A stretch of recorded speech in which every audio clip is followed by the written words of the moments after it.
May mga pagsasamang hindi nasisira ng kahirapan, hindi dahil sa pagtataksil o pagkawala ng pag-ibig, kundi dahil lamang sa isang pangungusap. Noong araw na natanggap ko ang balitang ako na ang bagong manager, inakala kong iyon. Na ang pinakamasayang sandali sa buhay ko matapos ang maraming taon ng pagtitiis at pagsisikap. Akala ko mula sa araw na iyon, mas rerespetuhin na ako, mag-iiba na ang tingin sa akin, lalo na sa pamilya ng aking asawa. Ngunit, nagkamali ako. Noong gabing iyon, tinawag ako ng biyenan kong babae. Malamig ang kanyang boses at ang kanyang mga mata ay hindi na mapanuri tulad ng dati, kundi puno ng isang utos. Nagbitiw siya ng isang maikli, ngunit napakasakit na pangungusap. Simula sa susunod na buwan, mag-aambag ka ng 50,000 piso sa pamilya. Kung hindi maghiwalay na kayo. Natigilan ako, hindi dahil sa halaga, kundi dahil sa isang bagay na aking naunawaan. Sa mata niya, hindi ako kailanman naging isang manugang. Isa lamang akong pitaka. Noong gabing iyon, walang sino man sa pamilya ng asawa ko ang nagsalita para ipagtanggol ako. Si Marco, ang asawa ko, ay nakayuko lamang at tahimik. Ang bahay na puno ng tao ay nagmistulang isang lugar kung saan ako ay nag-iisa at nakaramdam ng matinding takot. At sa gabing iyon din, gumawa ako ng isang desisyon na magpapabago sa takbo ng aking buhay at ng buong pamilya ng aking asawa. 3 linggo ang lumipas nang bumukas ang pinto ng aking bahay. Ang buong pamilya ng dati kong asawa ay nakatayo sa aking harapan. May daladalang ekspresyon na hindi ko inakalang makikita ko kailanman. Naalala ko ang araw na opisyal akong naging manugang sa kanilang pamilya. Ang maliit na eskinita patungo sa kanilang simpleng bahay ay basa-basa pa dahil sa umagang pag-ulan. Ang amoy ng basang lupa na humahalo sa amoy ng usok mula sa ulingan ay tila dumagan sa aking dibdib. Dahan-dahan kong hinawakan ang manggas ng aking trahe de boda na maingat kong tiniklop mula pa kahapon. Sa pagtayo sa harap ng kanilang kinakalawang na berdeng gate, sinabi ko sa aking sarili, sige, mula ngayon, ito na ang tahanan ko. Ngunit ilang minuto lamang ang lumipas, naunawaan kong mayroon akong bahay, ngunit hindi tiyak kung mayroon akong lugar dito. Ang aking biyenan ay nakaupo na sa kanilang lumang silyang yari sa kahoy, may hawak na pamaypay, at dahan-dahang sinuri ang aking buong pagkatao na para bang tinitimbang ang isang produkto. Walang yakap, walang pagbati, tanging isang malamig na pangungusap, nandito ka na pala, magbihis ka na, at tumulong sa pagluluto. Diang, kanyang boses ay hindi malakas, hindi rin mahina ngunit sapat na para maintindihan kong mula sa sandaling iyon, gaganap ako sa isang bagong papel, ang papel ng isang taong dapat matutong makisama. Ang unang hapunan ko bilang manugang ay naganap sa isang nakabibinging katahimikan. Simple lang ang pagkain, isang mangkok ng sinigang na isda, isang platong adobong manok, at isang maliit na sausawan ng patis. Kumuha ako ng piraso ng manok para sa asawa ko gaya ng aking nakasanayan. Nakita ito ng aking biyenan at agad na nagsabi, bagong manugang ka pa lang at tupagin mo muna ang sarili mo, huwag masyadong asikasuhin ang asawa mo. Natigilan ako, ang kamay ko'y nanigas sa ere at dahan-dahan kong ibinalik ang manok sa plato. Si Marco, ang asawa ko, ay nakayuko lamang at kumakain na para bang walang narinig. Noon pa man, naramdaman ko na ang kanyang pananahimik ang magiging dahilan ng pinakamalalim na sakit sa aming pagsasama. Sa mga sumunod na araw, ang buhay ko bilang manugang ay nagsimula sa paggising habang madilim pa sa labas. Nagkukumahog ako sa masikip na kusina nagluluto habang isinasabay ang pagpaplansa ng mga damit ng buong pamilya. Ang aking biyenan ay nakaupo sa labas at paminsan-minsan ay sumisigaw.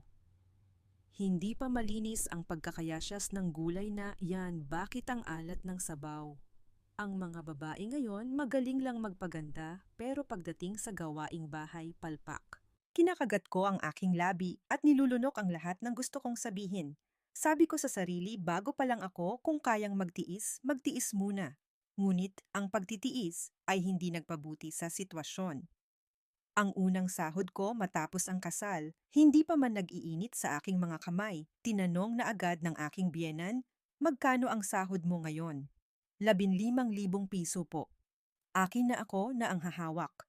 May pamilya ka na dapat matuto kang mag-isip para sa pamilya ng asawa mo.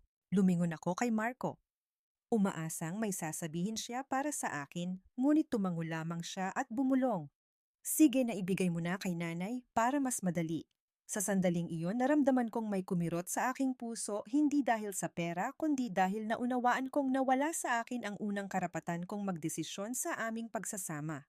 Lumipas ang mga buwan, maghapon akong nagtatrabaho at pag-uwi sa gabi ay abala pa rin sa mga gawaing bahay. Ang sahod ko ay naging isang obligadong kontribusyon.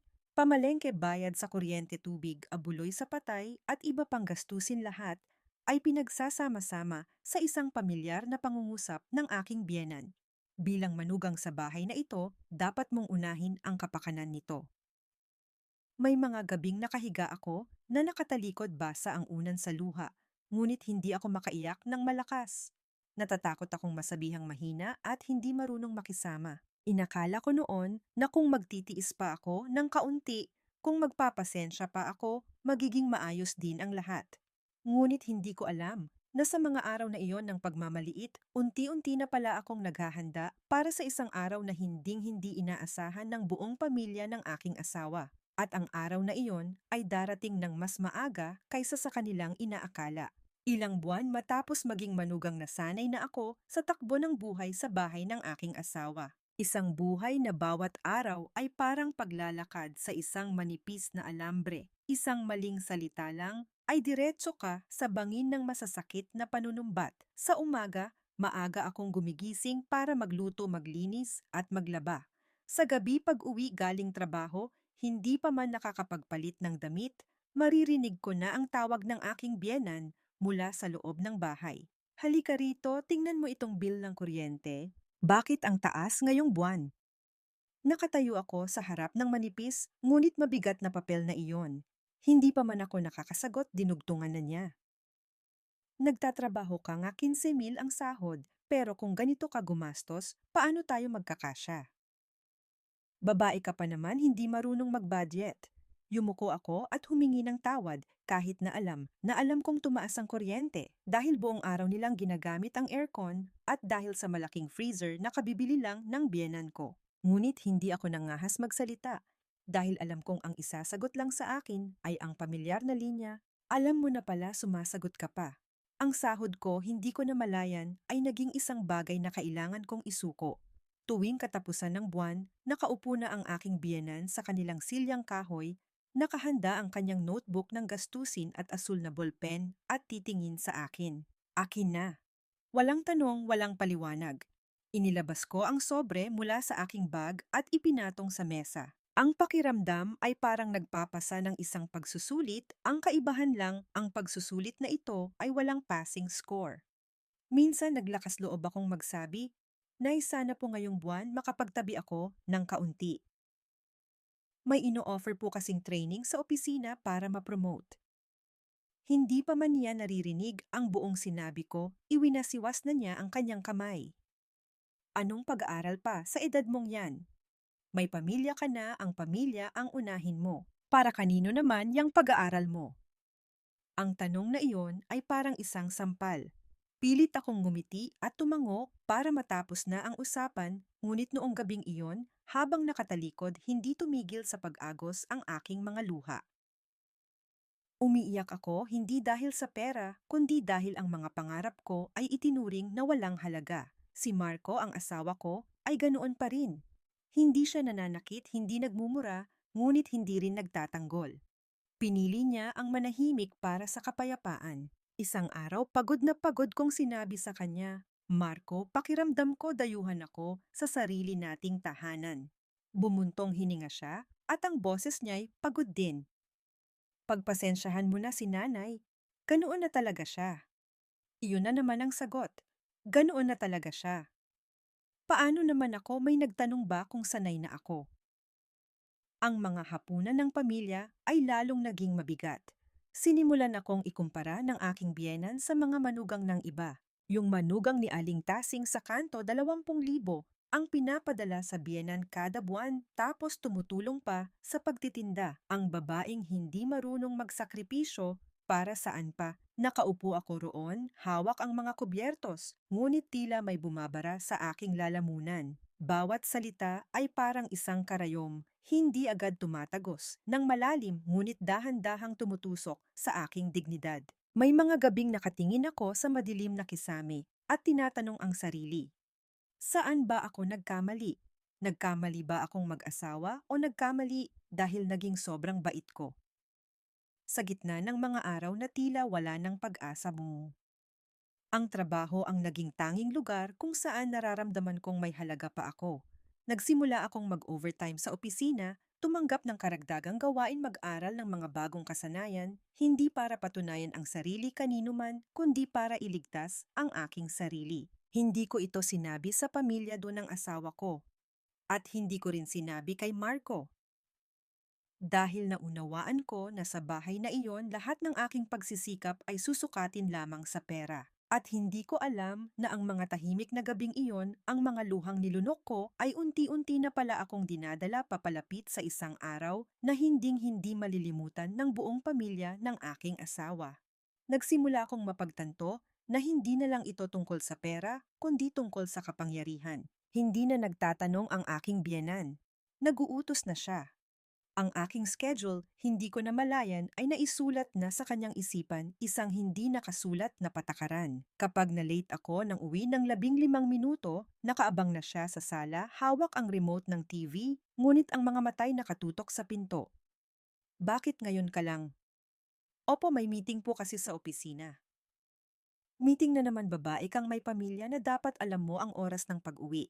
Ang kanyang boses ay kalmado, hindi pasigaw, ngunit bawat salita ay parang bato na bumabagsak. Nakatayo ako sa may pintuan, naamoy pa ang alikabok ng kalsada at biglang nakaramdam ng matinding pagod. Hindi ako sumagot, bumulong lang ng opo at pumasok sa kusina para initin ang kanin at ulam na malamig na. Isang weekend, nagpaalam akong bibisita sa aking mga magulang, kumunot ang noon ng aking biyenan. Bakit lagi kang umuuwi doon?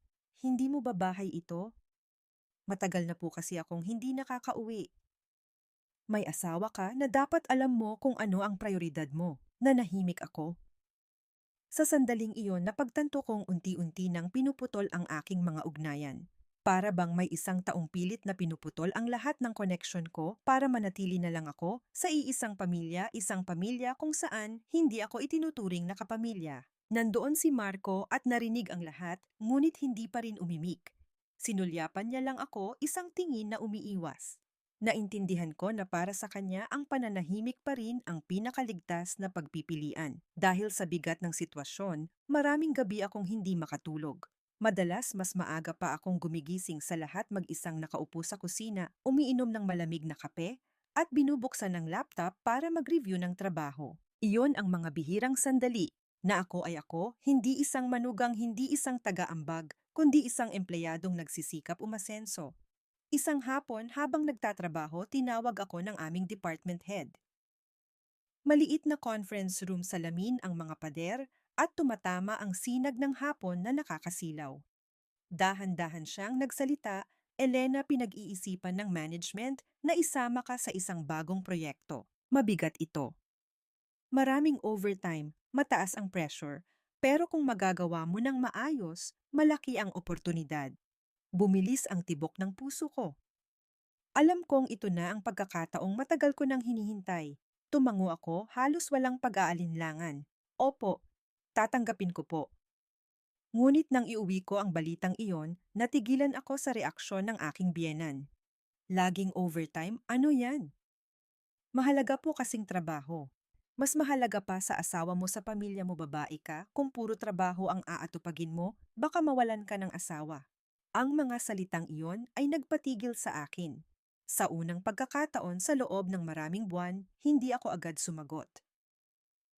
Huminga ako ng malalim at sinabi ng mahina ngunit malinaw, ang trabaho ko po ang kinabukasan ko. Tinitigan ako ng aking biyenan na parang hindi makapaniwala sa kanyang narinig. Ang buong silid ay nabalot ng katahimikan. Itinaas ni Marco ang kanyang ulo, Ang muka'y nagpapakita ng pagkalito. Anong ibig mong sabihin? Tanong niya at nagsimulang lumamig ang kanyang boses. Yumuko ako, ngunit sa loob-loob ko, hindi na ako nanginginig tulad ng dati. Gusto ko lang pong magsikap. Noong gabing iyon, hindi ako makatulog. Alam kong mula sa sandaling binitiwan ko ang mga salitang iyon, tumawid na ako sa isang hindi nakikitang linya. Hindi na ako ang manugang na puro tango at opo. Nagsimula na akong mag-isip para sa aking sarili. At mula sa sandaling iyon, hindi ko na malayang isang malaking alon na pala ang nag-aabang sa unahan, isang alon na magtutulak sa lahat ng aming hidwaan sa sukdulan at kung saan mapipilitan akong mamili ang patuloy na yumuko o ang tumayo ng tuwid at lumakad palayo. Ang bagong proyekto sa opisina ay pumasok sa pinakamatinding yugto, kasabay ng pagbigat ng hangin sa loob ng aming bahay na halos hindi na ako makahinga. Maldias akong umuwi kapag madilim na minsan ay lampas 8:00 na ng gabi. Pagod ang katawan matapos ang maghapong meeting at pag-aanalisa ng datos. Sa tuwing ipapasok ko ang susi sa pinto, bumibilis ang tibok ng puso ko, hindi dahil sa pananabik, kundi dahil alam ko na kung ano ang haharapin ko. At tama nga ako. Isang beses, kalalapag ko lang ng aking bag, hindi pa nakakainom ng tubig, lumabas na ang biyenan ko mula sa kanyang silid. Ang boses niya ay hindi mataas, ngunit malamig na parang yelo. Nagtatrabaho ka ba o nagliliwaliw at ganitong oras ka na umuuwi? Natigilan ako at lumingon sa kanya. Alam kong walang saysay ang magpaliwanag, ngunit sinubukan ko pa ring sabihin ng maayos. Opo, may rush project po kasi sa opisina. Proyekto, proyekto. Paulit-ulit na lang nakakasawa ng pakinggan. Putol niya. Babaeng may pamilya na dapat alam mong panatilihin ang kaayusan sa bahay, hindi yung kung anong oras mo gustong umuwi, darating ka. Nakatayo ako roon, ang mga kamay ay mahigpit na magkahawak. Sumagi sa isip ko ang mga gabing puyat, ang mga umagang hindi ako nakapag-almusal dahil sa pagmamadali para sa meeting. Ngunit lahat ng pagsisikap na iyon sa mata niya ay isa lamang dahilan para takasan ang responsibilidad bilang manugang. Ang hapunan noong gabing iyon ay dumaan sa isang mabigat na katahimikan. Kumuha ng pagkain ang aking biyenan, malakas na ibinagsak ang kubyertos sa mesa at nagbitiw ng isang tila walang malay na komento. Yung iba, kahit gaano kahirap ang trabaho, inuuna pa rin ang pamilya. Meron namang iba na ang iniisip lang ay ang pangalan nila sa labas. Ang mga salitang iyon ay bumagsak sa hapagkainan na parang isang bato. Yumuko ako at kumain, ngunit tila may bumara sa lalamunan ko. Tumingin ako kay Marco, umaasang magsasalita siya, kahit isang salita lang para pagaanin ang sitwasyon. Ngunit nanatili siyang nakayuko at tahimik na kumakain na para bang ang mga salitang iyon ay hindi para sa kanyang asawa. Noon isang bagay ang naging malinaw sa akin, ang kanyang pananahimik ay hindi nakawalan ng pakialam kundi isang pagpili. Sumabog ang lahat isang maulang hapon. Maaga akong naka-out sa trabaho, masaya dahil naisip kong makakapagluto ako ng maayos na hapunan para sa lahat. Ngunit pagpasok ko pa lang nakita ko na ang aking biyenan na nakaupo sa sala hawak ang pamilyar na notebook ng gastusin. Maupo ka, sabi niya. Umupo ako, ang puso ko'y kumakabog. Nitong mga nakaraang buwan, hindi na sapat ang perang binibigay mo. Patuloy niya sa isang kalmadong boses. Marami kang trabaho, siguradong may dagdag na kita ka riyan. Di ba? Natigilan ako. Opo, pero pareho pa rin po ang sahod ko. Tinitigan niya ako, ang mga matay puno ng pagdududa. Huwag kang magsinungaling. Hindi ito lugar para sa mga pansarili mong kalkulasyon. Sa unang pagkakataon, naramdaman kong may kumukulo sa aking dibdib. Huminga ako ng malalim, pinipilit na manatiling kalmado. Wala po akong itinatago. Nagsisikap lang po ako para sa trabaho ko. Nagsisikap para kanino? Tumawa siya ng mapakla. Para sa bahay na ito, wala kaming nakikita. Para sa sarili mo, napakagaling mo. Ang mga salitang iyon ay parang isang patalim na direktang tumusok sa aking dignidad. Tumingin ako ng diretso sa aking biyenan, ang boses ko'y nanginginig, ngunit malinaw. Nagtatrabaho po ako hindi para takasan ang pamilya. Gusto ko lang magkaroon ng kinabukasan. Nanahimik ang silid sa loob ng ilang segundo, pagkatapos ay malakas na hinampas ng aking biyena ng mesa. Ang kinabukasan mo ay ang pamilyang ito. Huwag kang mangarap ng mataas. Lumabas si Marco mula sa silid, tumayo sa pagitan naming dalawa, litong-lito. Naghintay ako na may sabihin siya kahit ano. Ngunit bumuntong hininga lang siya. Tama na yan. Si nanay naman para din sa pamilya ang iniisip niyan. Sa sandaling iyon ang puso ko'y tila bumagsak sa pinakamalalim na hukay. Pinili na niyang pumanig sa ina niya. Noong gabing iyon, mag-isa akong nakaupo sa madilim na silid, pinakikinggan ang patak ng ulan sa labas. Bawat patak ay kasing bigat ng mga iniisip ko. Bigla kong napagtanto kung patuloy akong mananahimik, kung patuloy akong magtitiis, ang buhay ko ay mananatiling nakakulong sa bahay na ito. Hindi na ako umiyak. Tahimik ko na lang binuksan ang aking laptop at nagpatuloy sa pagtatrabaho sa proyekto bilang huling paraan ng pagkapit.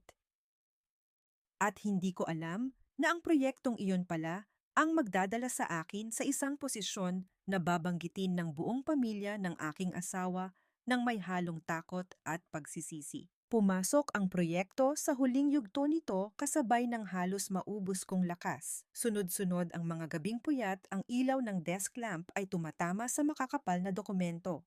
Mahapdi na ang aking mga mata, ngunit ang isip ko ay kakaibang alerto. May mga pagkakataong titingin ako sa orasan at makikitang 3:00 na ng madaling araw. Sa labas, ang buong kapitbahayan ay mahimbing nang natutulog habang ako ay nakaupo pa rin sa harap ng screen, nagtatype ng bawat linya ng report na para bang ipinupusta ko ang buong kinabukasan ko rito. Sa opisina, sa unang pagkakataon, naramdaman ko ang pagbabago. Nagsimulang humingi ng opinyon sa akin ang mga kasamahan ko. Hindi na ako tinatawag ng aming department head para lang utusan, kundi para pakinggan ang aking mga suhestiyon. Sa mga meeting, pagkatapos kong magpresenta, mananahimik ang silid ng ilang segundo at susundan ng sunod-sunod na pagtango. Hindi ako nagdiwang agad. Sinabi ko lang sa sarili kong kailangan kong maging mas maingat, mas sigurado, dahil ito na marahil ang tanging pagkakataon kong makawala sa matagal ng pagmamaliit. Isang Biyernes ng hapon, habang inaayos ko ang aking mesa, lumapit ang aming department head, ipinatong ang kamay sa aking lamesa at sinabi sa isang mahinahon ngunit malinaw na boses, "Elena, sobrang nasiyahan ang management sa parte mo sa proyekto. Sa susunod na linggo, magkakaroon ng final meeting. Malamang mas malaking responsibilidad ang ibibigay sa iyo sa susunod na yugto." Natigilan ako ng ilang segundo, ang puso ko'y bumilis ng sobra na kinailangan kong huminga ng malalim para kumalma. Yumuko ako para magpasalamat, ngunit pagtalikod niya, nanginginig pa rin ng bahagya ang aking mga kamay. Sa unang pagkakataon sa mahabang panahon, naramdaman kong kinilala ako dahil sa aking kakayahan, hindi dahil sa posisyon ko bilang manugang ng kung sino. Noong gabing iyon, mas late akong umuwi kaysa karaniwan. Ganoon pa rin ang bahay luma, ang ilaw na dilaw, pamilyar ang amoy ng kanin at ulam, ngunit may kakaiba. Hindi na ako sunod-sunod na tinanong ng biyenan ko. Sinulyapan niya lang ako at sinabi ng maikli, "Late ka na naman." Tumango ako. Opo, maraming trabaho. Walang panunumbat, walang pangungutya. Pumasok ako sa kusina, medyo nagtataka, ngunit hindi nagpapakampante. Sa hapunan, biglang nagtanong ang aking biyenan sa isang boses na tila nanunubok. "Ang kumpanya niyo ba? Maganda ba ang takbo ngayon?" Itinaas ko ang aking ulo at tiningnan siya. Ito ang unang beses na nagtanong siya tungkol sa trabaho ko nang walang halong pang-iinsulto. Sumagot ako ng formal. "Opo, okay naman po. May tinatapos na proyekto." Tumango-tango siya at hindi na nagsalita pa, ngunit nakita ko sa kanyang mga mata hindi pag-aalala kundi pagkalkula. Ilang araw ang lumipas, nagsimulang magbago ang paraan ng pananalita ng aking biyenan. Hindi na kasing sungit ng dati, ngunit hindi rin naman malambing. Naging paraan niya ang magtanong na may kasamang kondisyon. "Marami kang trabaho, siguradong mas malaki na rin ang bonus mo. Kung nagsisikap ka sa trabaho, dapat isipin mo rin ang pamilya." Nakinig ako at nanlamig ang aking pakiramdam. Naunawaan kong ang paglambing na ito ay hindi dahil sa respeto, kundi dahil nakikita na nilang mas malaki na ang pakinabang sa akin. Nagbago rin si Marco. Mas marami na siyang tanong tungkol sa trabaho ngunit palaging umiikot sa pera. May bonus ba yung proyektong yan, mahal? Kung ma-promote ka, siguro gagaan na ang problema natin sa pera, no? Ngumiti lang ako ng mapait at hindi sumagot ng malinaw. Ayoko nang ikwento sa kanya ang lahat dahil natutunan ko na ang mga bagay na pinaghirapan ko kapag sinabi ko ng maaga ay magiging isang bagay na hihingi ng iba. Isang gabi tumayo ako sa harap ng salamin tinitingnan ng aking mukha na payat na ngunit iba na ang mga mata. Hindi na mga matang mapagtiis, kundi mga mata ng isang taong nakakakita na ng labasan. Bigla kong naunawaan ang nagpalakas sa akin ay hindi ang posisyon o pera, kundi ang pakiramdam na kaya kong kontrolin ang sarili kong buhay. At naunawaan ko rin na habang umaangat ako, lalong titindi ang hidwaan sa pamilya ng aking asawa. Dahil ang mga taong sanay mag-utos, kapag nawalan na ng kontrol, ay hindi basta-basta tatanggapin iyon. Hindi ko alam kung kailan eksaktong darating ang araw na iyon, ngunit sigurado ako sa isang bagay ang susunod na malaking alon ay hindi na magiging tahimik, kundi sasabog ng malakas. Ang meeting para sa pagtatapos ng proyekto ay naganap isang Lunes ng umaga. Mahinahon ang sikat ng araw, ngunit ang tensyon sa loob ng conference room ay sapat na para marinig ko ang malakas na tibok ng aking puso. Sa malaking screen, ipinakita ang mga numero at graph ng paglago na pinagpuyatan ko ng maraming gabi. Nang tawagin ng aming department head ang pangalan ko, sabay-sabay na lumingon ang lahat. Sa akin, ang mga tingin nila ay hindi na usisero kundi puno ng malinaw na pagkilala. Si Elena ang mamumuno sa project team sa susunod na yugto, sabi niya sa isang tiyak na boses. Kasabay nito ang kanyang sahod at mga benepisyo ay iaakma ng nararapat.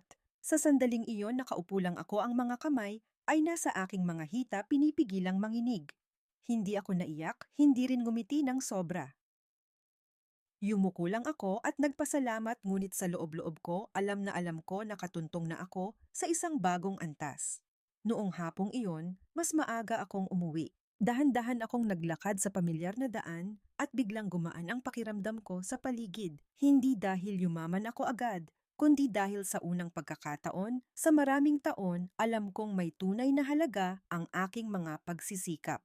Ngunit ang kagalakang iyon ay hindi pa man humuhupa. Pagpasok ko sa bahay, naramdaman ko agad ang kakaibang hangin. Nakaabang na ang aking biyenan sa sala, hindi nanonood ng TV, hindi hawak ang telepono, kundi nakatitig sa akin. Ang aga mo yata? Tanong niya. Opo. Maagang natapos ang meeting sa opisina. Tumango siya at tinapik ang upuan sa tabi niya. Maupo ka? May pag-uusapan tayo. Bahagyang bumigat ang aking dibdib.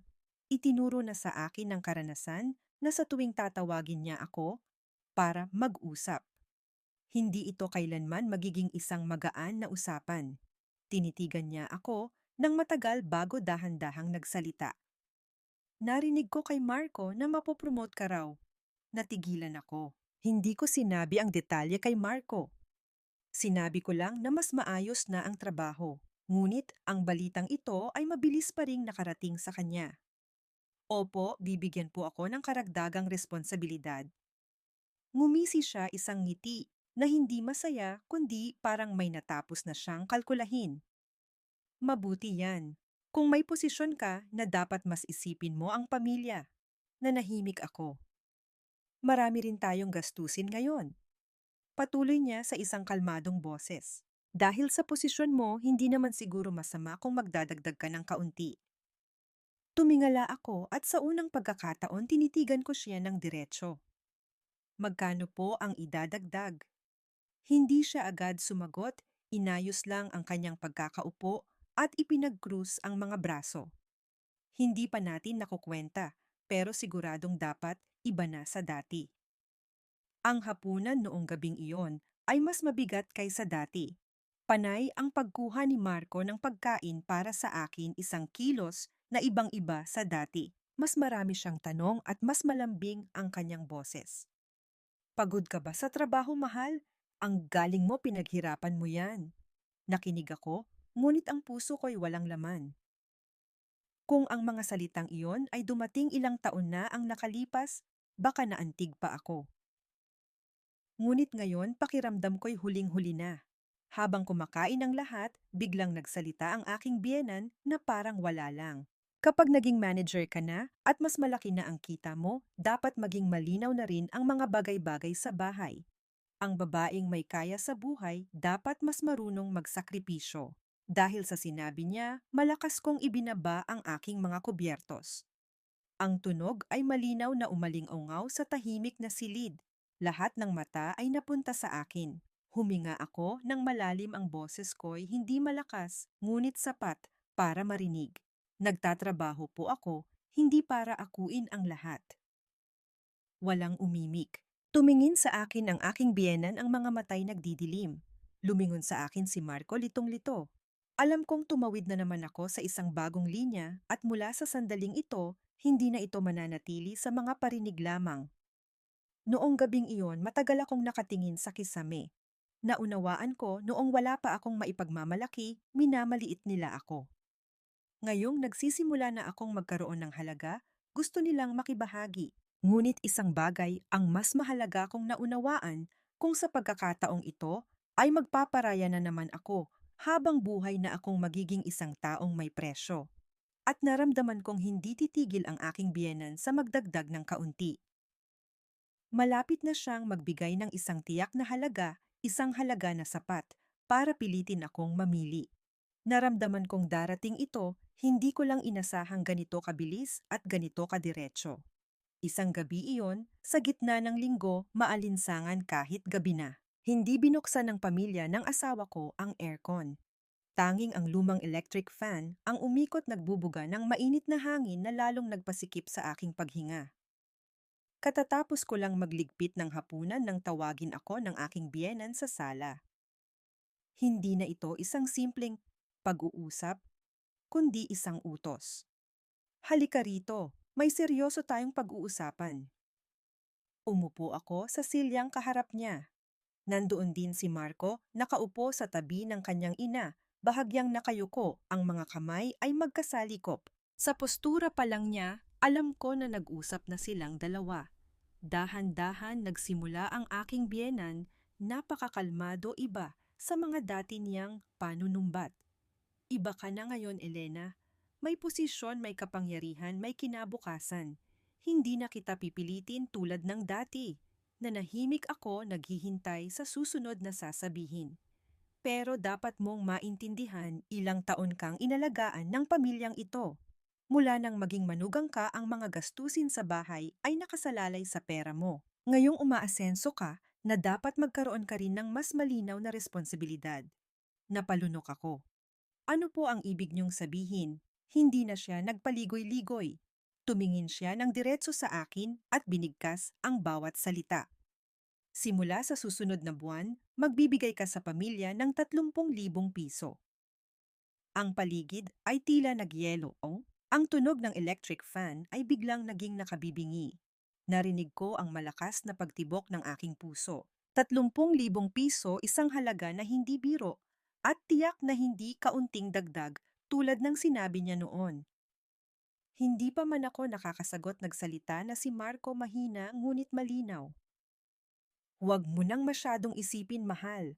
Manager ka na ngayon, hindi naman siguro ganoon kahirap sa iyo yan. Lumingon ako sa aking asawa. Sa pagkakataong ito, wala na ang dati niyang pagkalito o pag-iwas. Sa kanyang mga mata, may isang bagay na kakaiba, pagsang-ayon. Ganyan din ba ang tingin mo? Tanong ko sa isang boses na tila dayuhan kahit sa sarili kong pandinig. Bumuntong hininga si Marco. Sa tingin ko, sa isang pamilya, dapat nagtutulungan tayo. Tumatanda na rin si nanay. Napatawa ako, isang tawa na mahina at tuyo.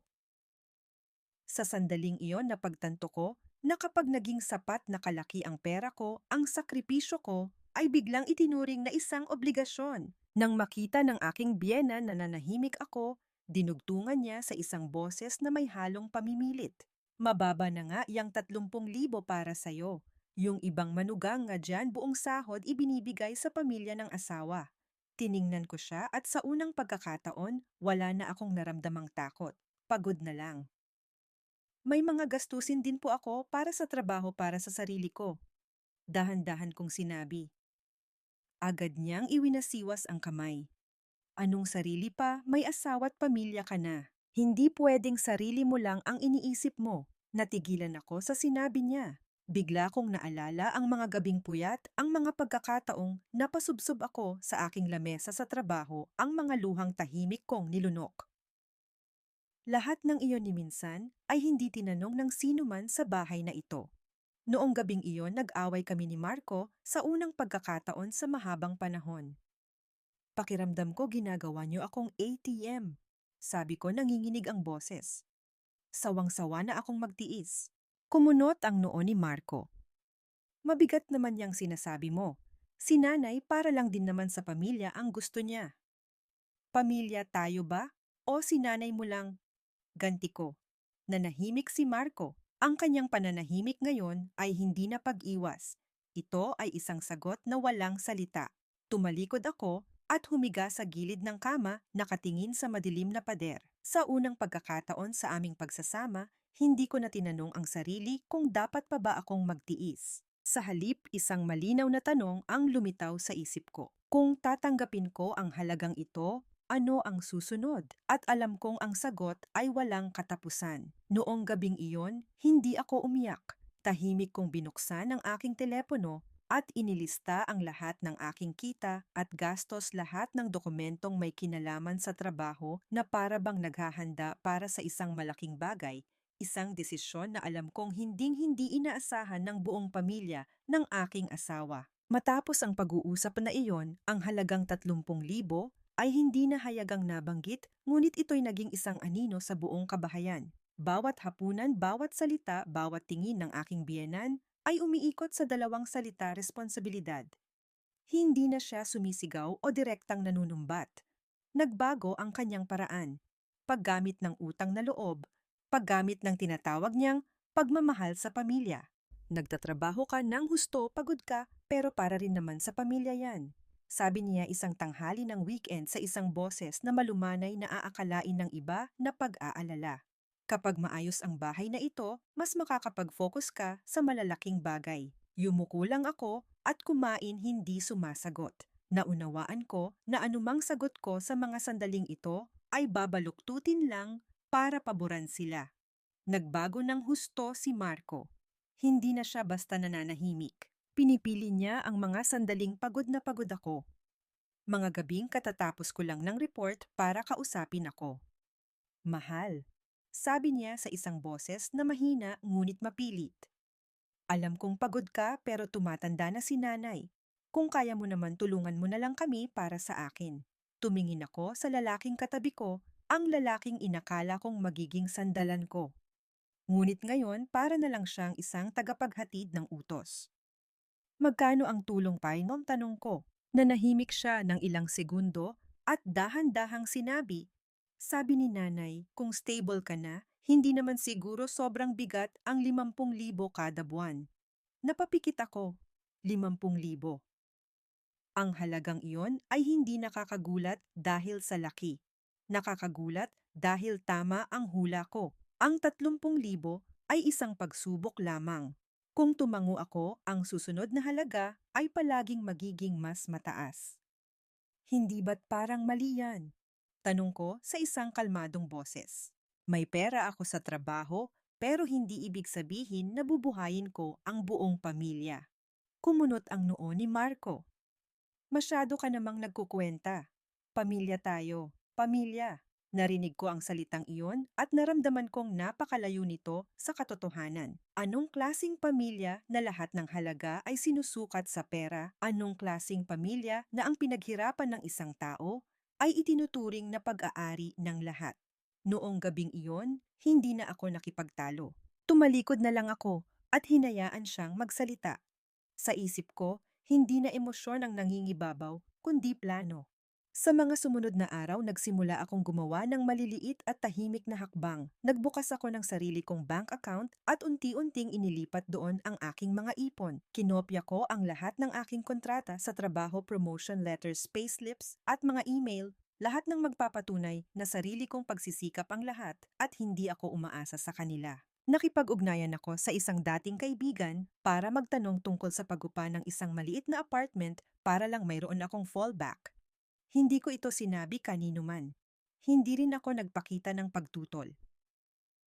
Dahil naunawaan ko kapag iniisip ng kalaban mo na sila ang may kontrol, iyon ang sandaling pinakakampante sila. Patuloy pa rin ang aking biyenan sa kanyang mga parinig. Ang babae kahit may pera dapat tandaan na manugang pa rin siya. Kung may biyaya dapat buong pamilya ang nakikinabang, hindi yung para sa sarili lang. Ngumiti lang ako ng bahagya. Isang ngiti na kahit ako ay hindi makilala. Hindi ngiti ng saya, kundi ngiti dahil wala na akong inaasahan. Isang hapon nakatayo akong mag-isa sa silid. Binalikan ko ang mga taon na nagdaan. Naalala ko ang dalagang bagong kasal, mahiyain mapagtiis na laging iniisip na kung magsisikap lang mamahalin din siya. Bigla kong napagtanto ang nawala sa akin ay hindi pera kundi oras at dignidad. At nangako ako sa aking sarili, kung binigyan nila ng presyo ang aking sakripisyo, bibigyan ko rin ng bagong halaga ang aking buhay. Alam kong ang pinakamalakas na bagyo ay hindi pa dumarating. Hindi titigil sa salita ang aking biyenan. Hindi rin basta-basta bibitawan ng asawa ko ang pinagmumulan ng pera na sa tingin nila ay dapat para sa pamilya. Ngunit hindi na ako natatakot. Dahil sa pagkakataong ito, handa na akong umalis. Hindi na may luha sa mata, kundi may isang malamig na katinuan. Inihanda ko ang sarili ko para sa araw na ito, mupupabababababababa sa araw na ito, ngunit nang dumating na ito, may kaunting kirot pa rin sa aking puso. Hindi dahil sa takot, kundi dahil may isang bagay sa loob ko na opisyal nang nagsara. Isang gabi iyon ng weekend. Walang tigil ang ulan at may mga maliliit na sanaw sa labas ng bahay. Sinabihan ako ng aking biyena na huwag umalis. May mahalaga raw siyang sasabihin. Ang paraan ng kanyang pagsasalita ay hindi pakiusap kundi utos. Alam kong ngayon wala nang paraan para umiwas.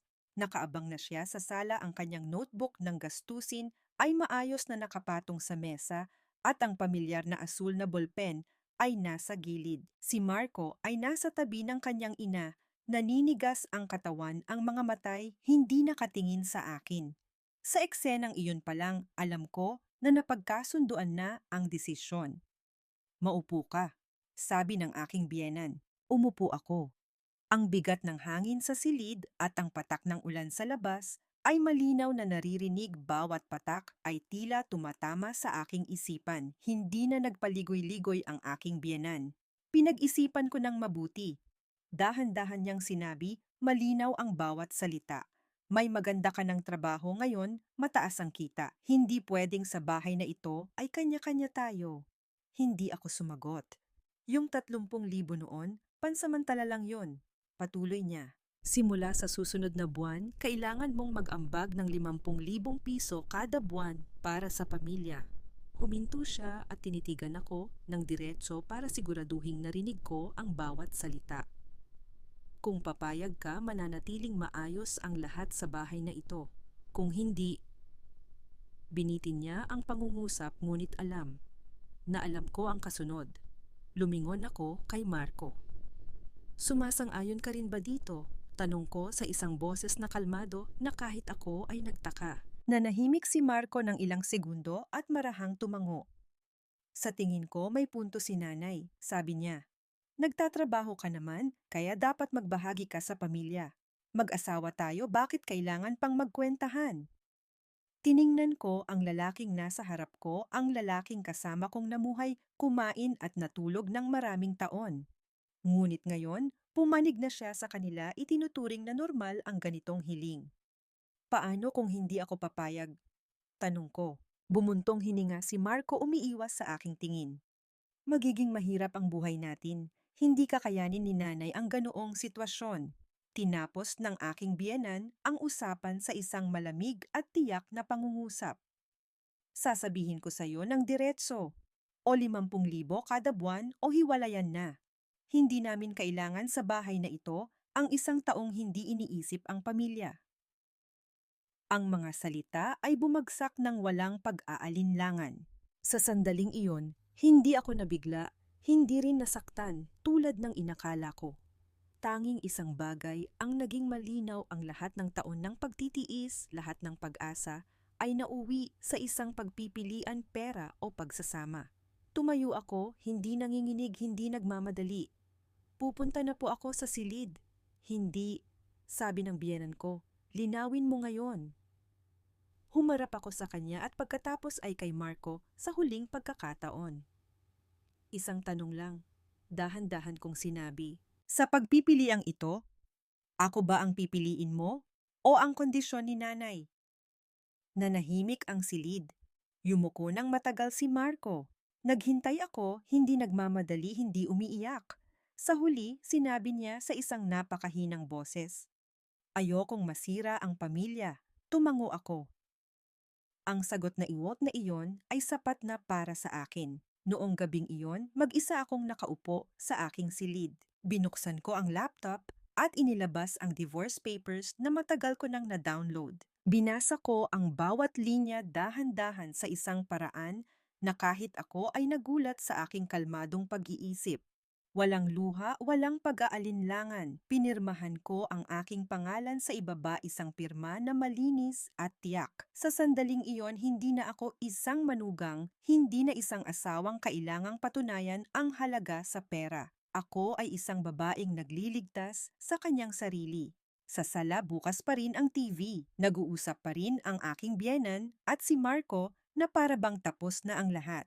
Hindi nila alam na ang kanilang ultimatum ay nasagot ko na. At 3 linggo mula ngayon, ang mga taong nagbigay ng kondisyon sa akin ay haharap sa akin ng may ibang-ibang pananaw. Noong gabing iyon, ang bahay ng aking biyenan ay may kakaibang katahimikan. Matagal nang tumila ang ulan, tanging ang malamig na hangin ang gumagapang sa bawat sulok. Nakaupo ako sa gilid ng kama, matagal na tinititigan ang papel sa aking kamay. Divorce papers. 2 salita na tila simple, ngunit may kakayahang tapusin ang isang pagsasamang pilit kong pinanghawakan sa loob ng maraming taon. Tumayo ako at lumabas ng silid. Bukas pa ang ilaw sa sala. Nandoon ang aking biyenan, nanonood ng TV tulad ng dati. Si Marco ay nasa tabi niya, hawak ang telepono, ang muka ay mas kalmado na para bang naresolba na ang lahat. Ipinatong ko ang mga papel sa mesa. Itay-inay. Sabi ko sa isang boses na napakakalmado. Pinirmahan ko na po. Napalingon ang aking biyenan, ang mga matay na pako sa papel ng ilang segundo bago tumawa ng mapakla. Sino ang tinatakot mo? Akala mo ba ang paghihiwalay ay basta-basta na lang? Kinuha ni Marco ang mga papel, binasa ng mabilis at tumingin sa akin litong-lito. Anong ginagawa mo kung may problema pag-usapan natin? Bakit kailangang umabot sa ganito? Tinitigan ko siya ng matagal. Sa unang pagkakataon sa maraming taon, hindi ko naramdaman ang pangangailangang magpaliwanag o patunayan na tama ako. Sapat na ang mga narinig ko, sabi ko, at napag-isipan ko na itong mabuti. Tumayo ang aking biyenan, nagsimulang tumaas ang boses. Anong kalokohan ito? Ilang taon kang inalagaan sa bahay na ito, tapos ngayon sasabihin mong hiwalay na lang. Yumuko ako ng bahagya, hindi dahil sa takot, kundi bilang isang pagtatapos. Nagpapasalamat po ako sa pagpapatira niyo sa akin dito. Pero hindi ko na kayang mamuhay sa ganitong kondisyon. Lumapit si Marco nagmamadali. Huwag mong palakihin ang gulo. Nagbibiro lang si nanay. Kapag pinirmahan mo yan, sarili mong mga kamay ang sisira sa pamilyang ito. Umiling ako ng dahan-dahan. Hindi. Matagal nang sira ang pamilyang ito. Ngayon ko lang tinanggap. Wala nang nagsalita pa. Hindi dahil naintindihan nila, kundi dahil hindi sila naniniwalang itutuloy ko ito. Sa kanilang mga mata, ako pa rin ang manugang na mapagtiis, ang babaeng babalik din pagkatapos ng ilang pakiusap. Nagkamali sila. Bumalik ako sa silid, binuksan ang aparador at kinuha ang isang maliit na maleta. Hindi ako nagdala ng maraming gamit, ilang damit, mga personal na dokumento ang laptop, at isang maliit na notebook kung saan ako nagsusulat. Ang lahat ay maayos tulad ng aking desisyon. Nang hilahin ko ang maleta, palabas na tigilan ang aking biyenan. Aalis ka talaga? Tumango ako. Si Marco ay nakatayo lang, hindi pumipigil, hindi humihingi ng tawad. Isang maliit na pangungusap lang ang sinabi niya, umalis ka. Huwag kang magsisisi sa huli. Ngumiti ako, isang ngiting malungkot ngunit magaan. Ang pinagsisisihan ko lang ay hindi ako umalis nang mas maaga. Nagsara ang pinto ng kanilang bahay sa aking likuran. Walang sigawan, walang luha, tanging isang malalim na espasyo sa aking dibdib. Tumayo ako sa labas ng ilang segundo at huminga ng malalim. Sa unang pagkakataon sa maraming taon, naramdaman kong nakahinga ako. Noong gabing iyon, hindi ako umuwi sa aking mga magulang. Pumunta ako sa isang maliit na apartment na inupahan ko na. Ibinaba ko ang maleta, umupo sa kama at binuksan ang ilaw. Walang laman ang silid, ngunit ang puso ko ay mas magaan kaysa dati. Binuksan ko ang laptop, tiningnan ang mga email sa trabaho, ang schedule ng mga meeting, ang plano para sa proyekto. Ang buhay ko ay nagpatuloy ng hindi nangangailangan ng pahintulot mula kanino man. Alam kong sa kanilang bahay, iniisip pa rin nilang nagtatampo lang ako. Hindi nila alam na iyon, na ang huling pagkakataon na lalabas ako sa bahay na iyon bilang kanilang manugang. 3 linggo ang lilipas at sila mismo ang tatayo sa harap ng aking pintuan, dala ang mga salitang hindi nila inakalang bibitawan nila ngayon. Ang mga unang araw matapos umalis sa bahay ng aking asawa ay may kakaibang katahimikan. Wala nang panunumbat sa bawat hapunan, wala nang mga matang mapanuri at wala nang pakiramdam na kailangan kong mag-ingat sa bawat salita. Ang maliit na apartment na inuupahan ko ay simple lang, ngunit sa bawat paggising ko sa umaga, isang bagay ang malinaw na bubuhay ako para sa aking sarili. Hindi ako agad umuwi sa aking mga magulang. Kailangan ko ng espasyo para ayusin ang lahat sa isip ko. Tuwing umaga, maaga akong gumigising, nagtitimpla ng sarili kong kape, binubuksan ang laptop, at nirerepaso ang mga plano sa trabaho. Walang nagtatanong kung magkano ang kinikita ko, walang nag-aabang para kunin ang bahagi nila. Dahan-dahan ang takbo ng oras, ngunit ang isip ko ay hindi kailanman naging ganito kalinaw. Sa opisina, ibinuhos ko ang lahat sa trabaho. Hindi para kalimutan ang natapos na pagsasama, kundi dahil alam kong ito ang panahon na hindi ako pwedeng bumagal. Ang proyektong hawak ko ay pumasok sa pinakamahalagang yugto. Direktang ako ang nakikipag-usap sa mga kliyente, ako mismo ang humaharap sa pinakamahihirap na sitwasyon. May mga araw na inaabot ako ng hating gabi sa opisina, pagod na pagod, ngunit may ibang pakiramdam sa aking puso, ang pakiramdam ng pagiging may kontrol. 1 linggo ang lumipas, tinawag ako ng aming department head. Elena, sabi niya sa isang seryosong boses. Lubos na humahanga ang management sa kakayahan mo nitong mga nakaraang buwan. Hindi lang sa proyektong ito, kundi sa paraan mo ng pagharap sa pressure. Huminto siya sandali at nagpatuloy. Kung walang magiging problema, malapit ka nang mapasama sa listahan para sa opisyal na promosyon.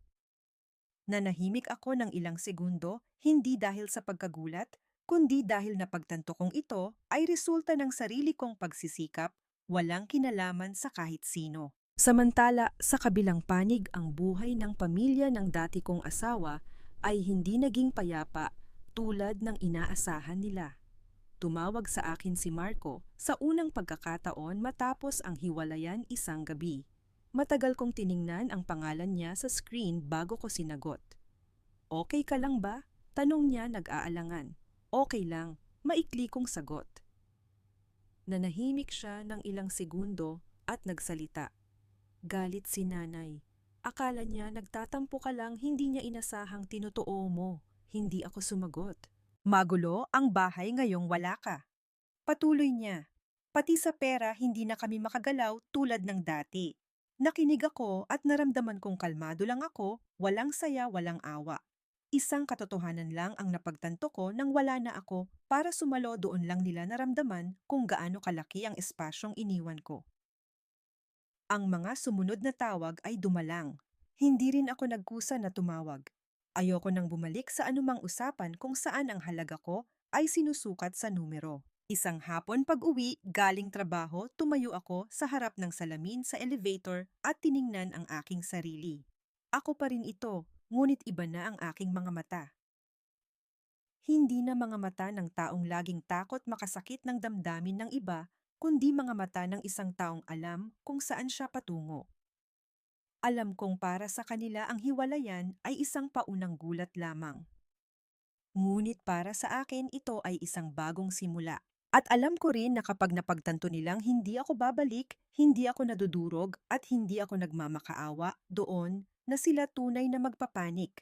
3 linggo ang lilipas at hindi na lang sila tatawag. Sila na mismo ang hahanap sa akin. Ang desisyon para sa aking promosyon ay dumating sa aking email isang ordinaryong umaga.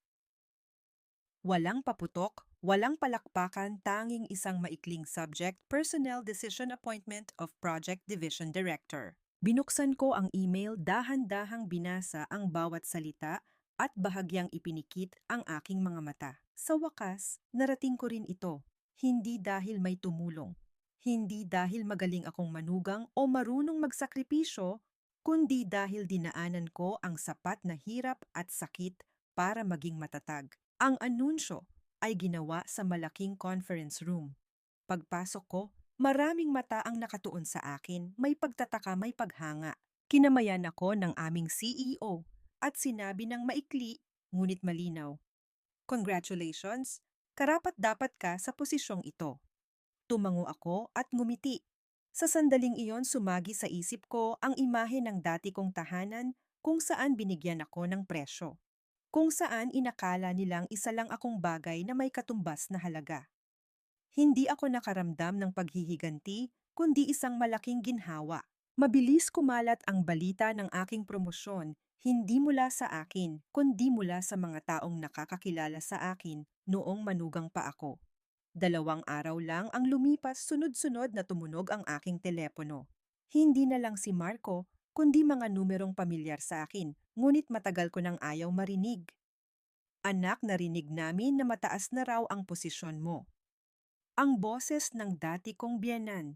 Ang narinig ko, wala na ang dating talas na palitan ng halatang pag-iingat. "Opo," maikli kong sagot. Nanahimik siya ng ilang segundo. "Mabuti naman.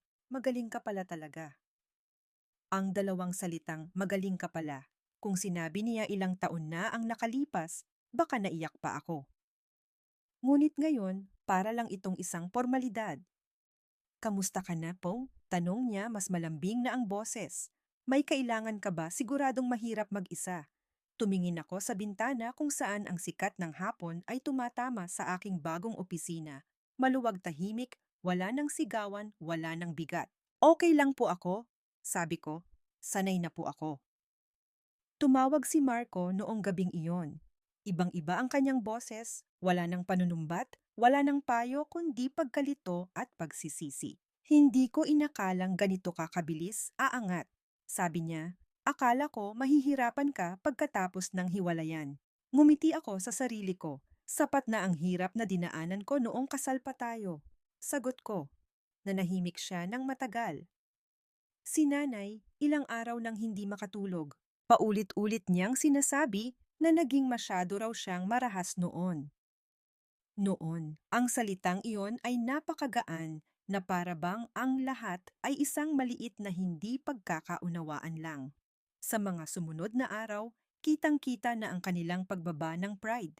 Wala ng hiling, wala ng kondisyon.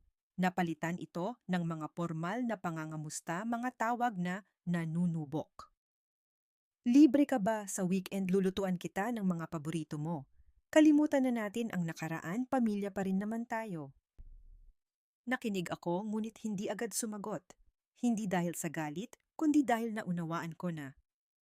Ang respetong dumarating pagkatapos ng tagumpay ay hindi tunay na respeto. Kung noong araw na iyon ay pumayag akong magbigay ng pera, kung pinili kong magtiis ulit ngayon, Hindi ako tatawaging direktor, kundi isang stable na pinagkukunan ng kita para sa ibang pamilya. Isang gabi, nakatayo akong mag-isa sa aking bagong apartment, nakatingin sa mga ilaw ng syudad. Naalala ko ang gabing pinirmahan ko ang divorce papers, ang malamig na boses na nagsabing pera o hiwalayan. Bigla kong napagtanto na iyon ang pangungusap na nagligtas sa akin. Kung walang ultimatum na iyon, baka hanggang ngayon ay kinukumbinsi ko pa rin ang sarili kong magtiis pa ng kaunti. Hinawakan ko ang telepono at muling nakita ang pangalan ng dati kong biyenan sa screen. Sa pagkakataong ito, hindi ko agad sinagot. Ibinaba ko ang telepono at huminga ng malalim. Alam kong hindi sila titigil sa mga tawag, pupuntahan nila ako. Hihingi sila ng tawad. Aasahan nilang babalik ako. Ngunit alam ko rin na ang pintong ako mismo ang nagsara ay hindi na basta-basta magbubukas muli. Isang umaga, habang nakaupo ako sa sala ng aking bagong apartment, habang umuusok pa ang aking kape, tumunog ang doorbell. Ang tunog ay hindi nagmamadali ngunit tuloy-tuloy na para bang sigurado ang pumipindot na nasa bahay ako. Tumayo ako at dahan-dahang lumapit sa pinto, hindi na nagulat. Marahil matagal ko nang hinihintay ang sandaling ito. Nang bumukas ang pinto sa aking harapan ay ang 3 taong minsan ay naging malaking bahagi ng aking buhay. Nasa unahan ang dati kong biyenan, medyo pumayat, at mas marami na ang puting buhok. Si Marco ay nasa tabi niya, tensyonado ang muka. Sa likod nila ay ang dati kong biyenang lalaki, ang lalaking halos hindi nakikialam sa mga usapin, ngunit ngayon ay naroon. Walang nagsalita sa unang ilang segundo. Tumango lang ako. Tuloy po kayo. Pumasok silang 3 at umupo sa sofa. Ang katahimikan sa silid ay sapat na para marinig ko ang ugong ng aircon. Umupo ako sa tapat nila tuwid ang likod. Hindi ako umiwas ng tingin, hindi rin nagpakita ng lamig. Kalmado lang ako. Ang dati kong biyena nang unang nagsalita, ang boses niya'y medyo paos. Nandito kami para humingi ng tawad, anak. Ang mga salitang iyon ay maraming beses ko nang inisip, ngunit nang marinig ko na hindi ako nakaramdam ng kahit ano. Tiningnan ko lang siya, naghihintay. Naging marahas ako, marami akong nasabing mali. Patuloy niya. Ang iniisip ko lang noon ay ang pamilya, hindi ang nararamdaman mo. Marahan akong tumango. Tumingin sa akin si Marco, ang mga matay may halong pagsisisi at pag-aalala. Patawarin mo ako, Elena. Hindi kita na ipagtanggol noong kailangan mo ako. Matagal ko siyang tiningnan. Tama ka, sabi ko, hindi mo ako na ipagtanggol. Ang sagot ko ay hindi nanunumbat. Isa lang itong katotohanan at iyon ang nagpayuko kay Marco. Umubo ng bahagya ang dati kong biyenang lalaki. Nakaraan na yun, anak. Nandito kami para ayusin ang lahat. Mag-asawa pa rin naman kayo ni Marco noon. Ngumiti ako, isang formal na ngiti. Naiintindihan ko po. Sabi ko, pero sa tingin ko may mga bagay na kapag nakaraan na dapat manatili na sa nakaraan. Biglang hinigpitan ng dati kong biyenan ang kanyang kamay, nanginginig ang boses. Alam kong may posisyon ka na ngayon, magaling ka na.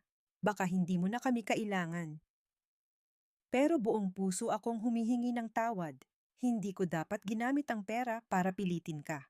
Sa unang pagkakataon, nakita ko siyang tunay na yumuko, hindi dahil sa respeto, kundi dahil sa takot na mawala. Sa sandaling iyon, isang bagay ang naging malinaw, kung hindi ako nagtagumpay, walang paghingi ng tawad na magaganap ngayon. Huminga ako ng malalim. Nagpapasalamat po ako sa paghingi niyo ng tawad. Pero hindi ibig sabihin nito ay maibabalik pa ang lahat sa dati. Natigilan silang 3. Noon. Patuloy ko, nung wala pa akong maipagmamalaki, humingi ako ng respeto, pero walang nagbigay. Ngayon na may posisyon na ako, may pera, saka lang nag-iba ang tingin niyo sa akin. Mabilis na umiling ang dati kong biyenan. Hindi ganoon, anak. Ngumiti ako ng bahagya, ngunit tiyak. Kung ganoon man o hindi, alam nating lahat ang totoo. Tumingin sa akin si Marco, ang boses ay halos nagmamakaawa. Pwede mo ba akong bigyan ng isa pang pagkakataon? Magbabago na ako. Tiningnan ko siya, ang lalaking minsan ay naging asawa ko, ngunit siya ring nanahimik nang bigyan ako ng presyo. Naniniwala akong magbabago ka. Sabi ko, pero hindi na para sa akin. Ang mga salitang iyon ay nagpatahimik sa buong silid. Tumayo ako at nagsalin ng tubig para sa kanila isang kilos na magalang pa rin. At sinabi ko ang aking huling salita. Hindi po ako galit, pero natapos na ang yugto kung saan kailangan ko ang pagtanggap ninyo. Ngayon gusto ko lang mabuhay ng ayon sa sarili kong halaga. Umiyak ang dati kong biyenan. Si Marco ay natulala. Ang dati kong biyenang lalaki ay bumuntong hininga ng malalim. Dumating sila na may pag-asang magkakaayos. Ngunit umalis sila na may mas masakit na katotohanan, ang babaeng minsan nilang minaliit ay hindi na sila kailangan. Nang magsara ang pinto, matagal akong nakatayo. Hindi para magsisi, kundi para kumpirmahin ang aking nararamdaman. Walang laman, walang konsensya, tanging kalayaan. 3 linggo matapos kong isara ang pinto ng aking apartment sa kanilang likuran. Ang buhay ko ay bumalik sa tunay na kahulugan ng salitang normal. Wala nang sunod-sunod na tawag, wala nang mga text na nanunubok, at wala nang mga gabing naguguluhan dahil sa pag-aalala kung ano ang haharapin kinabukasan. Tuwing umaga, gumigising ako sa isang tahimik na espasyo, nagtitimpla ng kape, binubuksan ang bintana at pinagmamasdan ang sikat ng araw. Sa unang pagkakataon, sa maraming taon, hindi ko naramdaman ang bigat sa aking dibdib. Samantala sa kabilang panig, ang lahat ay nagsimulang gumuho dahan-dahan, ngunit tiyak. Hindi ako nagtatanong, ngunit ang mga balita ay dumarating sa pamamagitan ng mga dating kakilala. Mula nang umalis ako, wala nang sumasalo sa lahat ng bagay sa bahay na iyon. Ang mga gastusing dati ay natural lang ngayon ay naging isang mabigat na pasanin. Kuryente, tubig, gamot lahat ay naging isang malupit na katotohanan. Nagsimulang magreklamo ang dati kong biyenan na pagod na siya. Hindi pagod dahil sa edad, kundi dahil sa unang pagkakataon, hinarap niya ang realidad na ang manugang na minsan niyang minaliit ay pasan pala ang malaking bahagi ng kanilang buhay.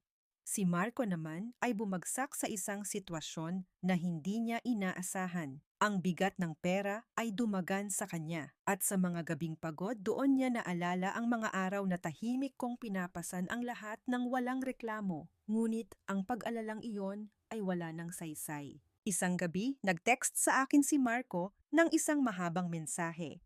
Ikinuwento niya na madalas na raw nakaupo ang ina niya sa may pintuan tulala. Ikinuwento niyang laging tensyonado sa bahay.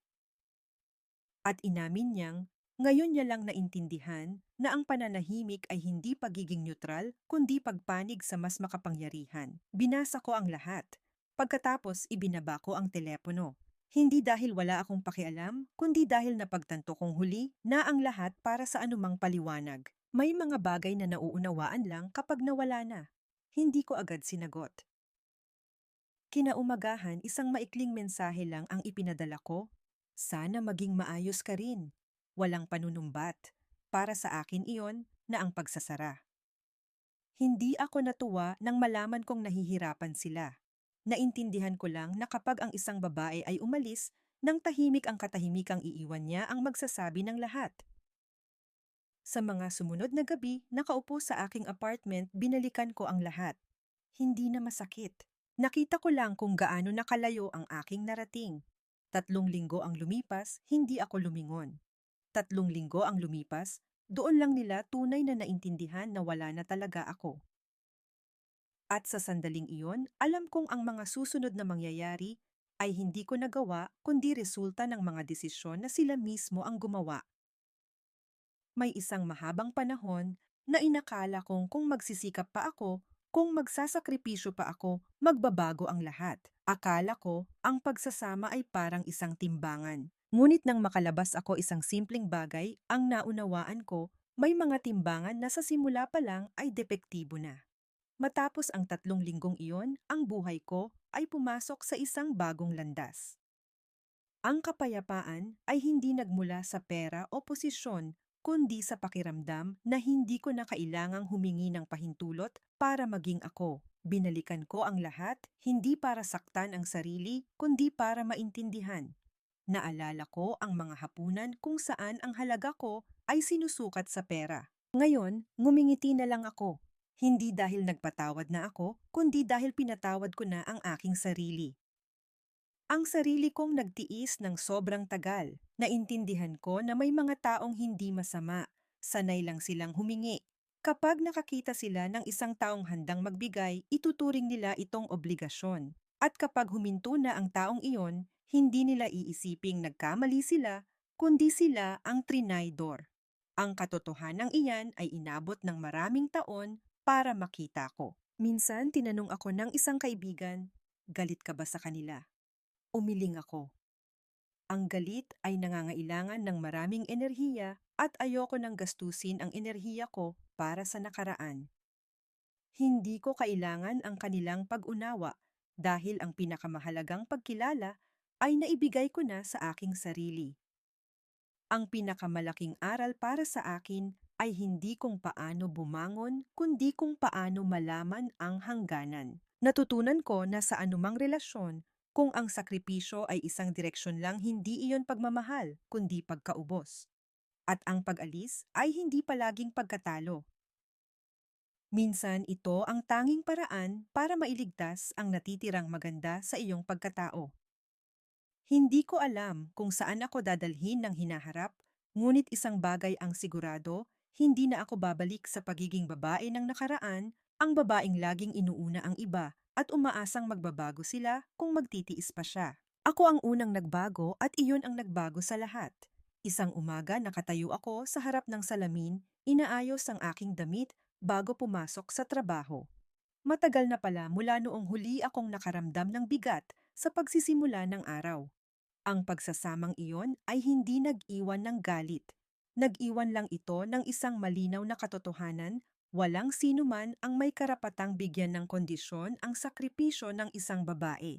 Hindi ko na sila nilingon. Hindi dahil pilit kong kinakalimutan, kundi dahil tunay na akong nakausad. Namuhay ako ng simple ngunit matatag. Hindi ako ang pinakamayaman, ngunit ako ang pinakamalaya sa sarili kong buhay. Minsan, naririnig ko ang salitang sana. Ngunit ang buhay ay walang sana. May mga aral na napakamahal ng bayad at may mga taong nauunawaan lang ang halaga ng isang bagay kapag nawala na ito. Hindi iyon mali. Huli na lang talaga. Kung may magtatanong sa akin kung ang hiwalayan ba ay isang pagkatalo, sasagutin ko. Ang pagkatalo ay kapag alam mong nasasaktan ka na, ngunit nananatili ka pa rin at tinatawag itong sakripisyo. Ang pag-alis ay hindi nagpahina sa akin. Ibinalik nito ako sa aking sarili. At kapag pinili ng isang babae ang kanyang sarili ang buhay, kahit hindi maingay, ay kusang magiging payapa. May mga pamilyang itinuturing na kapamilya ang manugang. Mayroon namang itinuturing lang siyang taga-ambag. Kapag binigyan ka ng kondisyon para respetuhin, huwag kang makipagtawaran. Umalis ka.